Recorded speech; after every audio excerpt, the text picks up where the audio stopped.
Hello everyone. Today in this class we will discuss on rectangle. Rectangle ಬಗ್ಗೆ ಚರ್ಚೆ ಮಾಡ್ತಾ ಹೋಗೋಣ. ರೆಕ್ಟ್ಯಾಂಗಲ್ ಅಂದರೆ ಏನು ಅಂತ ತಿಳ್ಕೊಳ್ತಾ ಹೋಗೋಣ. ಅದಕ್ಕೆ ಫಾರ್ಮುಲಾನ ಡಿರೈವೇಷನ್ ಮಾಡ್ತಾ ಹೋಗೋಣ. ಫಸ್ಟು ರೆಕ್ಟ್ಯಾಂಗಲ್ ಅಂದರೆ ಯಾವ ಥರ ಇರುತ್ತೆ, ಒಂದು 2 ಡೈಮೆನ್ಷನಲ್ ಫಿಗರ್, ಜಾಮೆಟ್ರಿಕಲ್ ಫಿಗರ್ ಆಯಿತಾ. ಇಲ್ಲಿ ಕಾಣಿಸ್ತಿದೆ ಅಲ್ಲ, ಈ ಥರ. ಸರ್ಫೇಸ್ ಅಂದರೆ ಏನು, ಹಾಗೆಯೇ ಪೆರಿಮೀಟರ್ ಅಂದರೆ ಏನು, ಏರಿಯಾ ಅಂದರೆ ಏನು, ಡಯಾಗ್ನಲ್ಸ್ ಅಂದರೆ ಏನು ಅಂತ ನಾನು ಆಲ್ರೆಡಿ ಸ್ಕ್ವಯರಲ್ಲಿ ಇನ್ ಡೀಟೇಲಾಗಿ ಅದನ್ನು ಎಕ್ಸ್ಪ್ಲೇನ್ ಮಾಡಿದ್ದೇನೆ. ಮತ್ತು ನಾನು ಅದನ್ನು ಎಕ್ಸ್ಪ್ಲೇನ್ ಮಾಡಲಿಕ್ಕೆ ಹೋಗಲ್ಲ. ನಾನು ನೀಟಾಗಿ ಡೈರೆಕ್ಟಾಗಿ ಪ್ರಾಪರ್ಟೀಸ್ ಮೇಲೆ ಬಂದುಬಿಡ್ತೀನಿ ಆಯಿತಾ. ಇವಾಗ ರೆಕ್ಟ್ಯಾಂಗಲ್ ಅಂತ ಅಂದ್ರೇನು, opposite sides are same. Opposite sides ಅಂದ್ರೇನು, ಎದುರ ಬದ್ರ ಇರುವಂತಹ ಸೈಡ್ಸು ಸೇಮ್ ಆಗಿರುತ್ತೆ ಅಂತ. ಇವಾಗ ಈ ಒಂದು ಸೈಡು ಈ ಒಂದು ಸೈಡಿಗೆ ಎದುರಾಗಿದೆ, ಹಾಗಾಗಿ ಇದು ಈಕ್ವಲ್ ಇರುತ್ತೆ. ಹಾಗೆಯೇ ಈ ಒಂದು ಸೈಡು ಎದುರ ಬದ್ರ ಇದೆ, ಹಾಗಾಗಿ ಇವೆರಡು ಈಕ್ವಲ್ ಆಗಿರುತ್ತೆ ಅಂತ ಫಸ್ಟು ಪ್ರಾಪರ್ಟಿ ಹೇಳುತ್ತೆ. ಇಲ್ಲಿ ಪಿಕ್ಚರ್ ನೋಡಿದರೆ ನಮಗೆ ಗೊತ್ತಾಗುತ್ತೆ ಎದುರ ಬದ್ರ ಇರುವಂಥದ್ದು ಲೆಂತು ಸೇಮ್ ಇದೆ ಅಂತ, ಓಕೆನಾ. ಹಾಗಾಗಿ ಈ ರೆಕ್ಟ್ಯಾಂಗಲಲ್ಲಿ ಫಸ್ಟ್ ಪಾಯಿಂಟ್ ಏನು ತಿಳ್ಕೊಳ್ಬೇಕು ಅಂದರೆ, ಆಪೋಸಿಟ್ ಸೈಡ್ಸ್ ಆರ್ ಸೇಮ್ ಅಂದರೆ equal. Opposite sides are equal ಅಂತ ಫಸ್ಟ್ ಪ್ರಾಪರ್ಟಿ ಏನಾಯಿತು, ನಮಗೆ ಗೊತ್ತಾಯಿತು ಅಂತ ಅಂದ್ಕೊಂಡಿದ್ದೇನೆ. ನೆಕ್ಸ್ಟ್ ಏನು, ಆಲ್ ಆ್ಯಂಗಲ್ಸ್ ಆರ್ 90 ಡಿಗ್ರಿ. ನಾನು ಸ್ಕ್ವಯರ್ ಅನ್ನೋ ಒಂದು ಟಾಪಿಕಲ್ಲಿ ಹೇಳಿದೆ 90 ಡಿಗ್ರಿ ಅಂದರೆ ಯಾವ ಥರ ಇರುತ್ತೆ, ಅದು ಜಾಮೆಟ್ರಿಕಲ್ ಫಿಗರಲ್ಲಿ ನಾವು ಯಾವ ಥರ ನೋಡಬೇಕು ಅಂತ ಇನ್ ಡೀಟೇಲಾಗಿ ಹೇಳಿದ್ದೆ. ಹಾಗಾಗಿ ಇವಾಗ ನಾನು ಜಸ್ಟ್ ಅದ್ರ ಮೇಲೆ ಗ್ಲ್ಯಾನ್ಸ್ ಮಾಡ್ತಾ ಹೋಗ್ತೇನೆ. ಇಲ್ಲಿ ಬರುತ್ತಲ್ಲ, ಈ ಒಂದು ಮೂಲೆಯಲ್ಲಿ 90 ಡಿಗ್ರಿ ಆಗಿ ಆ್ಯಂಗಲ್ ಕಟ್ ಆಗಿರುತ್ತೆ. ಹಾಗಾಗಿ ಆಲ್ ಆ್ಯಂಗಲ್ಸ್ ಶುಡ್ ಬಿ 90 ಡಿಗ್ರಿಯಿಂದ ರೆಕ್ಟ್ಯಾಂಗಲಲ್ಲಿ ಏನಿರುತ್ತೆ ಆ್ಯಂಗಲ್ಸು 90 ಡಿಗ್ರಿಯಲ್ಲಿ ನಮಗೆ ಕಟ್ ಆಗಿರುತ್ತೆ. ಈ ಒಂದು ಪಾಯಿಂಟ್ ಕೂಡ ಅರ್ಥ ಆಗಿದೆ ಅಂತ ಅಂದ್ಕೊತೀನಿ. ನೆಕ್ಸ್ಟ್ ಪೆರಿಮೀಟರ್ ಅಂದರೆ ನಾನು ನಿನ್ನೆನೇ ಹೇಳಿದ್ದೆ ಪೆರಿಮೀಟರ್ ಅಂದರೆ ಏನು, ಅದನ್ನು ಯಾವ ಥರ ತಿಳ್ಕೊಳ್ಬೇಕು ಅಂತ. ಪೆರಿಮೀಟರ್ ಅಂತಂದರೆ ಸುತ್ತಳತೆ. ನೋಡಿ, ನೀವು ಇಲ್ಲಿಂದ ನಡ್ಕೊಂಡು ಹೋಗಿ ಸ್ಟಾರ್ಟ್ ಮಾಡಿ ಮತ್ತೆ ಈ ಎಂಡಿಗೆ ಹೋಗಿ ಮತ್ತೆ ಹೀಗೆ ಬಂದು ಮತ್ತೆ ಎಲ್ಲಿ ಸ್ಟಾರ್ಟ್ ಮಾಡಿರ್ತೀರೋ ಅಲ್ಲಿಗೆ ಬಂದರೆ ಅದನ್ನು ನೀವು ಅಳತೆ ಮಾಡಿ ನೋಡಿದರೆ ನಾನು ಎಷ್ಟು ನಡ್ಕೊಂಡು ಹೋಗಿ ಬಂದೆ ಅಂತ ಅಳತೆ ಮಾಡಿದಾಗ ನಿಮಗೆ ಪೆರಿಮೀಟರನ್ನು ಗೊತ್ತಾಗುತ್ತೆ.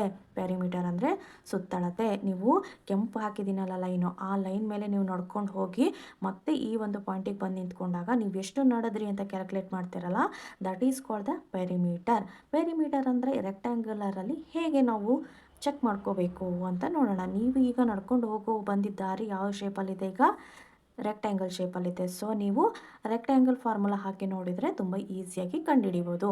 ರೆಕ್ಟ್ಯಾಂಗುಲರಲ್ಲಿ ಏನಿರುತ್ತೆ ನಮಗೆ ಒಂದು ಪಿಕ್ಚರ್ ನೋಡಿದ್ರೆ ಗೊತ್ತಾಗುತ್ತೆ. ಹಾಗೆಯೇ ಫಸ್ಟ್ ಪಾಯಿಂಟು ಹೇಳಿಬಿಟ್ಟಿದ್ದಾನೆ, ಅಂದರೆ ಏನು, ಆಪೋಸಿಟ್ ಸೈಡ್ಸ್ ಆರ್ ಈಕ್ವಲ್. ನೀವು ಇಲ್ಲಿ ಪೆರಿಮೀಟರ್ ಕಂಡುಹಿಡಬೇಕು ಅಂದರೆ ನೀವು ಹೋಗಿರುವಂತಹ ದಾರಿನೆಲ್ಲ ಆ್ಯಡ್ ಮಾಡಬೇಕು ತಾನೆ. ಈ ಒಂದು ದಾರಿನ ನೀವು ನಡ್ಕೊಂಡು ಹೋಗಿ ಬಂದಿದ್ದೀರಿ ಅಂದರೆ ಇದನ್ನು ಆ್ಯಡ್ ಮಾಡಬೇಕು. ಆಮೇಲೆ ಇಲ್ಲಿಂದ ಹೀಗೆ ನಡ್ಕೊಂಡು ಹೋಗಿದ್ದಾರೆ ಅಂದರೆ ಇದು ಕೂಡ ಆ್ಯಡ್ ಮಾಡಬೇಕು. ಇಲ್ಲಿಂದ ನೀವು ನಡ್ಕೊಂಡು ಹೋಗಿ ಬಂದ್ರಿ ಅಂದರೆ ಇದನ್ನು ಆ್ಯಡ್ ಮಾಡಬೇಕಾಗತ್ತೆ. ಮತ್ತು ಇಲ್ಲಿಂದ ಇಲ್ಲಿಗೆ ಬಂದಿದ್ದೀರಿ ಅಂದರೆ ಇದು ಕೂಡ ಆ್ಯಡ್ ಮಾಡಬೇಕಾಗತ್ತೆ. ಅಂದರೆ 4 ಸೈಡ್ಸನ್ನು ಆ್ಯಡ್ ಮಾಡಬೇಕಾಗತ್ತೆ.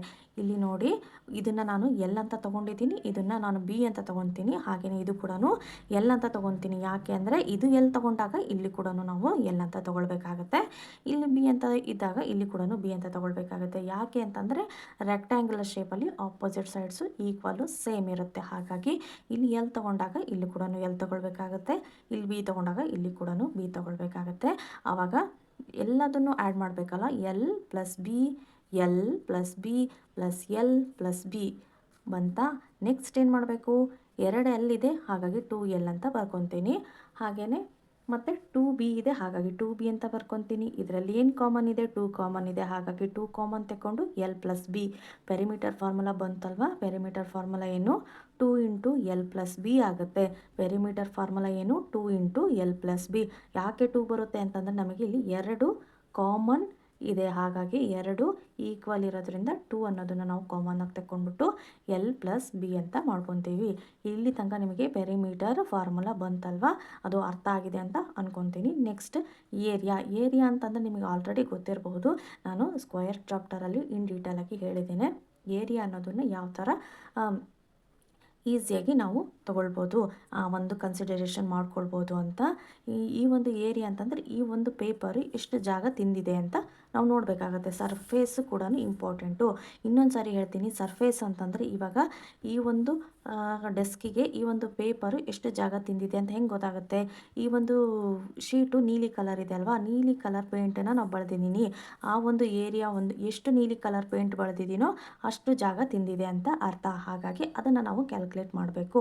ಅದನ್ನು ಕ್ಯಾಲ್ಕುಲೇಟ್ ಮಾಡಬೇಕು ಅಂತಂದರೆ ಈ ಒಂದು ಲೆಂತನ್ನು ತೊಗೊಳ್ಬೇಕು, ಹಾಗೆಯೇ ಈ ಒಂದು ಲೆಂತನ್ನು ತೊಗೊಳ್ಬೇಕಾಗತ್ತೆ.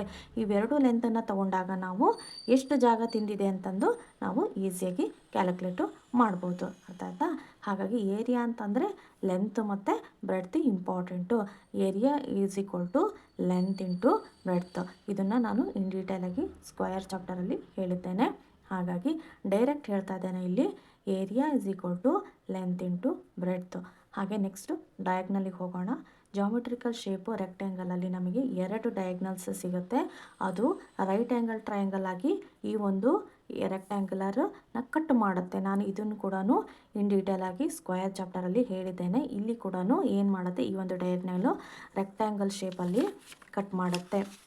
ಆಯಿತಾ? ಹೀಗೆ ನಾವು ಈ ಥರ ಮಡ್ಚ್ಕೊಂಡಾಗ ರೆಕ್ಟ್ಯಾಂಗಲ್ ಶೇಪಲ್ಲಿ ನಮಗೆ ಒಂದು ಏನೋ ನೋಡಿ ಈ ಒಂದು ಶೇಪಲ್ಲಿ ನಮಗೆ ಸಿಗ್ತಾ ಹೋಗುತ್ತೆ. ನೋಡಿ ಈ ಒಂದು ಶೇಪಲ್ಲಿ ನಮಗೇನು ಸಿಗುತ್ತೆ, ಡಯಾಗ್ನಲ್ಸು ಈ ಒಂದು 90 ಡಿಗ್ರಿಯಲ್ಲಿ ಕಟ್ ಆಗಿದೆ, ಈ ಒಂದು ಶೇಪಲ್ಲಿ ನಮಗೆ ಸಿಗ್ತಾ ಹೋಗುತ್ತೆ. ರೈಟ್ ಆ್ಯಂಗಲ್ ಟ್ರಯಾಂಗಲ್ ಬರ್ತಾ ಇದೆ ತಾನೇ ನಿಮಗೆ? ರೈಟ್ ಆ್ಯಂಗಲ್ ಟ್ರಯಾಂಗಲ್ ಕಾಣಿಸುತ್ತಾ? ಇದು ಕೂಡ ನಮಗೆ ರೈಟ್ ಆ್ಯಂಗಲ್ ಟ್ರಯಾಂಗಲ್ ಅಲ್ವಾ? ರೈಟ್ ಆ್ಯಂಗಲ್ ಟ್ರಯಾಂಗಲಲ್ಲಿ ನಮಗೆ ಬರ್ತಾ ಹೋಗುತ್ತೆ. ಇದಕ್ಕೆ ಈ ಒಂದು ಡಯಾಗ್ನಲ್ಸ್ ಕಂಡುಹಿಡಬೇಕು ಅಂತಂದರೆ ಹೈಪೋಟೆನ್ಯೂಸ್ ಇರುತ್ತಲ್ಲ, ಇದು ಡಯಾಗ್ನಲ್ ನಮಗೆ ಹೈಪೋಟೆನ್ಯೂಸ್ ಆಗುತ್ತೆ. ಸೊ ಹೈಪೋಟೆನ್ಯೂಸ್ ಫಾರ್ಮುಲಾ ಹಾಕ್ಕೊಂಡ್ರೆ ನಮಗೆ ಡಯಾಗ್ನಲ್ಸ್ ಎಷ್ಟಿದೆ ಅಂತ ಗೊತ್ತಾಗುತ್ತೆ. 2 ಡಯಾಗ್ನಲ್ ಇರೋದ್ರಿಂದ ನಾವು 2 ರೈಟ್ ಆ್ಯಂಗಲ್ ಟ್ರಯಾಂಗಲ್ ಆಗಿ ಮಾಡ್ಬೋದು. 1 2 ಟ್ರಯಾಂಗಲ್ ಆಗುತ್ತೆ. ಮತ್ತು ಈ ಒಂದು ಡಯಾಗ್ನಲ್ಗೆ ಇದು ಒಂದು ಒಟ್ಟು 4 ನಮಗೇನಾಗುತ್ತೆ ರೈಟ್ ಆ್ಯಂಗಲ್ ಟ್ರಯಾಂಗಲ್ ಆಗಿ ಮಾಡ್ಬೋದು, 2 ಡಯಾಗ್ನಲ್ಸ್ ಇರೋದ್ರಿಂದ. ಸೊ ಹಾಗಾಗಿ ಇವಾಗ ಡಯಾಗ್ನಲ್ಸ್ ಫಾರ್ಮುಲಾ ಏನು ಅಂದರೆ ಹೈಪೋಟೆನ್ಯೂಸ್ ಹಾಕ್ಕೊಳ್ಬೇಕು. ಹೈಪೋಟೆನ್ಯೂಸ್ ಹಾಕ್ಕೊಂಡಾಗ ಏನಾಗುತ್ತೆ, ರೂಟು L² + B². ಯಾಕೆ ಆಗುತ್ತೆ ಅಂತಂದರೆ ಈ ಒಂದು ಇಲ್ಲಿ ನಾವು ಏನು ಹಾಕ್ಕೊಂಡಿರ್ತೀವಿ, ಇವಾಗ ಇದನ್ನು ನೋಡಿದ್ವಲ್ಲ, ಇದು ಹೈಪೋಟೆನ್ಯೂಸ್ ಆಗುತ್ತೆ. ಆವಾಗ hypotenuse is equal to hypotenuse square ಅಂದರೆ D² is equal to opposite side ಇದು B ಅಲ್ವಾ, L² + B² ಮಾಡ್ಕೊಬೇಕು. L² + B² ಮಾಡ್ಕೊಬೇಕು. L² ಮತ್ತು B². ಅದಾದಮೇಲೆ ಏನಾಗುತ್ತೆ, H is equal to root of L² + B². ಇವಲ್ಲಿ H ಜಾಗದಲ್ಲಿ ಏನಿದೆ, ಇಲ್ಲಿ ಡಯಾಗ್ನಲ್ ಇದೆ. So diagonal is equal to L² + B² ಆಗುತ್ತೆ. ಈ ಒಂದು ಡಯಾಗ್ನಲ್ ಫಾರ್ಮುಲಾ ಹೇಗೆ ಬಂತು ಅಂತ ನಿಮಗೆ ಆಲ್ರೆಡಿ ನಾನು ಹೇಳಿದ್ದೀನಲ್ವ, ಅರ್ಥ ಆಗಿದೆ ಅಂತ ಅಂದ್ಕೊತೀನಿ. ಈಗ ಸಿಂಪಲ್ಲಾಗಿ ಒಂದು ಲೆಕ್ಕನ ಮಾಡ್ತಾ ಹೋಗೋಣ. ತುಂಬಾ ಈಸಿ ಇದೆ. If the length of a rectangle is 4 cm and the breadth of the rectangle is 3 cm then the perimeter is ಅಂತ ಕೇಳಿದ್ದಾರೆ. ಇದನ್ನು ನೋಡೋಣ. ಗಿವನ್ ಸೊಲ್ಯೂಷನ್, ಗಿವನ್ ಏನು ಹೇಳಿದ್ದಾರೆ, length of the rectangle is 4 cm, ಹಾಗೆಯೇ breadth of the rectangle is 3 cm. ಮತ್ತು ಏನು ಕಂಡುಹಿಡಬೇಕು, to find perimeter. We have to find the perimeter. ಇಲ್ಲಿ ಪೆರಿಮೀಟರ್ನ ಕಂಡುಹಿಡಬೇಕು. ಪೆರಿಮೀಟರ್ ಫಾರ್ಮುಲಾ ಏನು ನಮಗೆ, 2 × L + B. ಹೌದಾ? Perimeter formula. ಹಾಗಾಗಿ ಇಸ್ ಈಕ್ವಲ್ ಟು P. ಹಾಗಾಗಿ ಇಲ್ಲಿ P ನಮಗೆ ಕಂಡುಹಿಡಬೇಕಾಗತ್ತೆ. ಸೊ 2 × L ಜಾಗದಲ್ಲಿ ಏನಿದೆ 4 + B ಜಾಗದಲ್ಲಿ ಏನಿದೆ 3, that is equal to 2 × 7. 2 7 14 cm. P is equal to 14 cm. ಅರ್ಥ ಆಯಿತು ಅಂತ ಅಂದ್ಕೊತೀನಿ. ಮತ್ತೊಂದು ವಿಡಿಯೋದಲ್ಲಿ ಸಿಗೋಣ. Thanks for watching. ಬಾಯ್.